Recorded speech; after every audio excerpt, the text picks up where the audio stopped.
In the last century, more than 2,000 square miles of Louisiana's coastline have been lost to sea. Tribal lands in the state's southeast are among the most affected. As our New Orleans communities correspondent Robbie Chavez reports, one volunteer-led effort is gaining attention in the fight against coastal erosion with an unlikely tool: recycled oyster shells.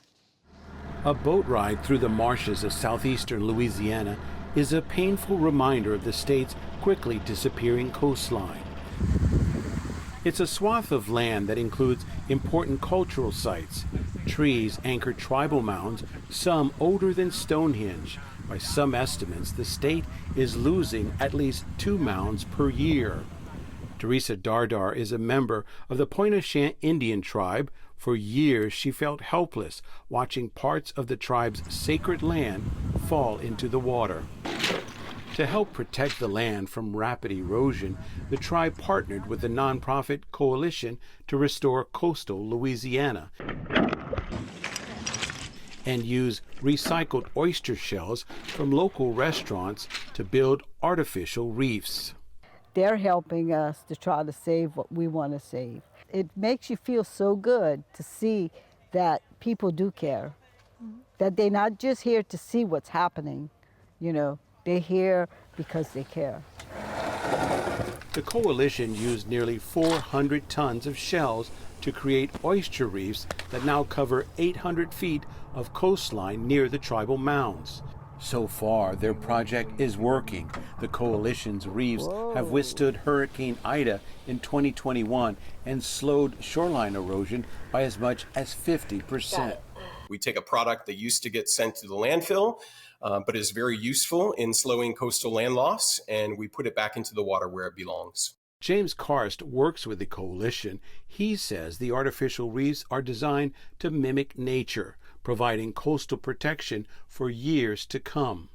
Once these reefs are in place, tell us what happens to them just organically. Life begins to grow on them. Baby oysters are attracted to the old oyster shells, and they attach to them and they begin to grow. And that is why they are considered to be living shorelines. To me, it is sort of the ultimate sustainable seafood. It's really a win-win-win because oysters also filter the water.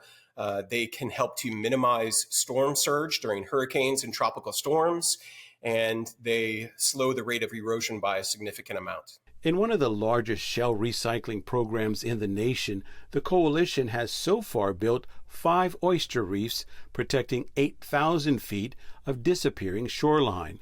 In all, 13 million pounds of shells have been recycled. Louisiana is the nation's top oyster producer, and nearly 50 restaurants now participate in the recycling program that keeps their oysters out of landfills. James Clessy is the co-owner of Clessy's Seafood Restaurant. He says signing up for the program was a no-brainer. We go through a lot of oysters. I don't want to say, thousands of pounds. And it's really cool to know that they're going right back to the water to help the oyster lifestyle. It gets really easy just to order the oysters, cook them, shuck them, serve them, and not really know where they came from. And it gave us an opportunity for us to learn the whole life cycle of the oyster, how important it is to the Louisiana coastline, and the way of life for everybody that lives down there. Back on the water, Teresa Dardar and her husband Donald know the oyster reefs won't be a cure-all. They're also fighting to backfill oil and gas exploration canals that cut into the marsh.